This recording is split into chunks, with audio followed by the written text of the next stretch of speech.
100 men versus a gorilla. Who would win? Who would lose? Who would raise the WrestleMania belt over their head and take it all? Who would raise the Lombardi trophy and get to meet the president? But anyway, this has been a pretty prevalent topic recently. Could 100 men defeat a gorilla? But before answering this question, we have to understand the prompt. And I have found a Reddit post that pretty much seems to have a full detailed CIA breakdown of the participants' age and like weight and like fighting ability and kind of all the details we need to kind of fully get a clear answer on what 100 men beat a gorilla. It's on r/who would win 100 men versus one silverback gorilla. So 100 men. Let's get the physical attributes down first. Yeah, get all the statistics and Dark Souls create a class attributes out the way. The age of these men are 26 to 32. All 100 men have a baseline level of athleticism. They all played a varsity sport and were star players for their high school. What high school is it in 100 Reasons Why? I don't know. That's the first high school that popped up. But you got Zach, whatever, the big tight end guy. You've got Justin, the basketball player who takes crack in between the toes. Those two. Anyway, they were all the star players for their high school: football, basketball, soccer, tennis, rowing. I'm not really sure how. Well, you know what? Lats are a pretty big thing, and like gorillas and stuff, because of all their climbing, have strong backs. So that could help. So they have done the proportional workouts and training needed for their respective sport. Now, let's say 50 of them went on to also play in college as a role player, but did the proportional training required to complete all 4 years. Now, the other 50 didn't play college sports, but are working labor jobs that give everyday dad strength. And the guys who played college sports can work office jobs, but still have the body of someone who clearly was a beast in whatever sport they said they played. So I guess we're imagining someone like Mr. Incredible at the beginning of Incredibles, or like Ronnie Coleman working at like Baskin Robbins with a striped pink and blue and white colored t-shirt or something. These men are not alcoholics nor drug addicts, okay? You know what? I've seen videos, if you've watched Donut Operator, how he talks about and shows videos of like crackheads going on a 1v3 against cops. Hey, that crackhead strength, dude, you got like a 90-pound dude. If you give him enough G Fuel and crack, man, he's taking on like a 5v1. So we may need 100 of them at least. No, actually, they'll be our reserve platoon. They'll be like a 25 man reserve platoon for when the first 3 assault forces and the 1 support force can't get the job done. We send in the crackheads. Their health is maintained for the most part. That is the physical attributes of the 100 men. I want you to imagine. Now let's talk about the mentality. Right.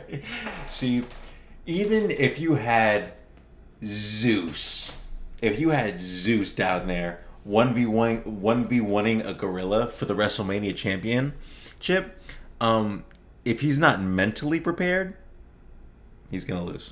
I'm sorry. I don't know what else to say. If you don't get your mind right, if you don't prepare for it, it doesn't matter if you don't smoke crack, if you're not an alcoholic or drug user. I already said you don't smoke crack, but just to reinforce it in your minds. Or if you're freaking Ronnie Coleman working at Baskin Robbins. If this isn't ready, you're just gonna get torn apart. I hear people say no one will want to go first. To that I say we had men running head on into explosion and gunfire during wars. Trench warfare was hell on earth. You're in a ditch for weeks with your comrade who you knew since day one of training, just for him to peek and get his head blown off, and they still pushed forward. Okay, let's... if you were to place 100 men and a gorilla in the same environment, would they end up fighting?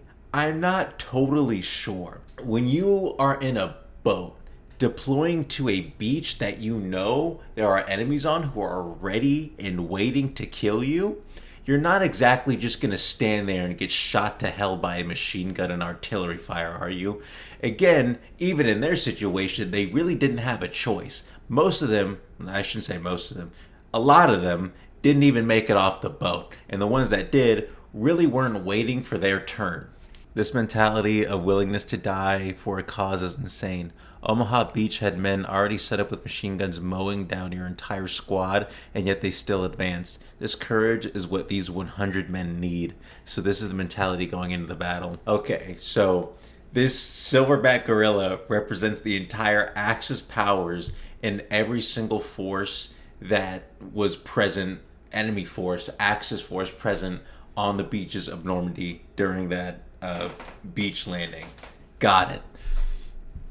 Is the gorilla a Nazi? He didn't. I feel like he's kind of toying with that. I don't really know if this battle is like this epic regular show ending battle between good and evil. If the gorilla wins, it's like Shang Tsung winning in freaking Mortal Kombat versus Liu Kang. But if the 100 men win, Liu Kang resets the timeline, even though he still kind of screwed it up and when he did it, but neither here nor there. The plan, 10 waves of 10 men. The first, why are we sending 10 at a time?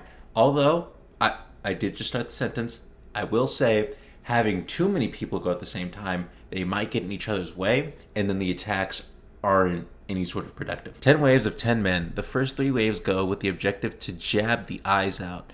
30 men, all between the weights of 160 to 280, throwing themselves full speed at the gorilla with the goal of jabbing the eyes clear out. I'll be generous and say the gorilla kills all 30 men. However, the objective is completed. They manage to jab the eyes out. Okay, so I guess somehow the last man, this is like the last dance of fighting a gorilla. Michael Jordan somehow manages to shoot his own hands as a floater into the eye sockets of the gorilla and jab those little babies out. But unfortunately, the gorilla still managed to gain a hold of him and toss him around like a freaking rag doll. Now we play the long game. Oh my freaking god. We're playing the freaking wing T formation of a gorilla fighting people. Oh, our objective here is to keep control of the clock and run it, baby. Now we play the long game, which humans have clearly dominated. Let the gorilla rage and tire out. 70 men are left. They have spent no energy and are all ready. A blind gorilla has to rely on its senses. Now 2 sets of 10 to 15 men hold down each arm. A blind gorilla isn't not a dangerous gorilla. I'm gonna go back to Mortal Kombat here. What's his name? Kenshi. His eyes get poked out by freaking Melina, and all of a sudden he puts on that little whatever, that blindfold. He gets it. The gorilla receives a sword that was passed down from each ancestor from his clan, and now he just wields it like the freaking Force. He can use his sentence. He can use his senses. Turns out he was a diplomat. No, he can use his senses to detect enemy movement like a dolphin with echolocation. 10 to 15 can lift small cars. I'm positive this group can hold down and at least grip and become dead weight to the point where the gorilla is immobile. We grab the legs and pin it down completely, face up, ass down. Let's go, baby, preferably. Then everyone throws flying knees at the skull and genitals. Rage or not, someone is going to stick their hands in the eye holes and scramble everything they can. And at best, I'll say the blind gorilla takes out 15 people, leaving 65 left. That's the game plan. Humans do this. Yeah, humans just go for the eye sockets on silverback gorillas all the time. It's really that simple, gentlemen. First assault wave, jab out the eyes.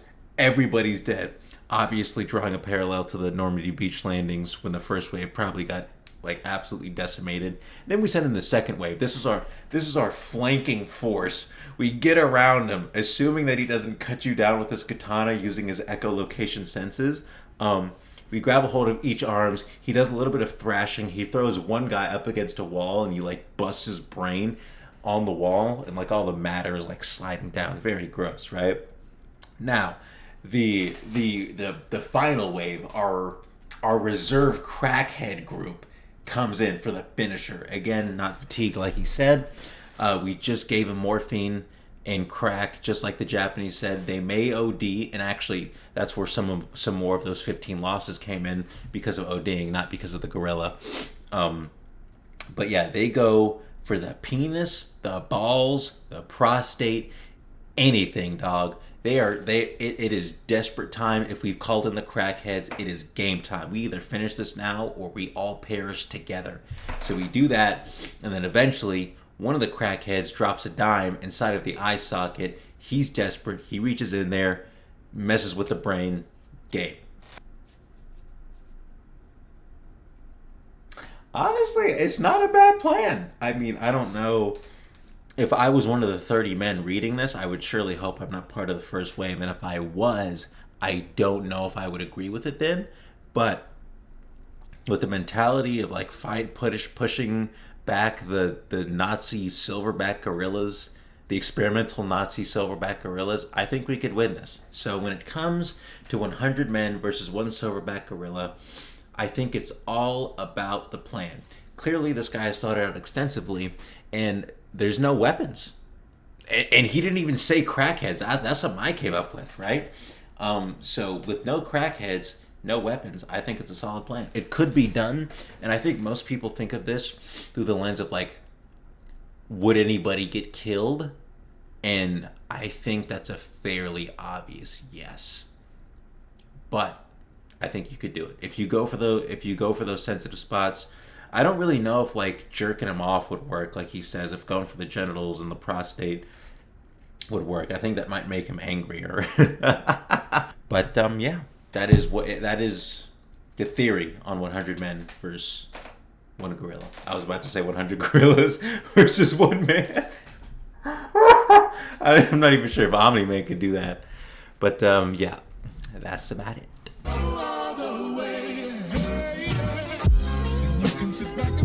That's what I know.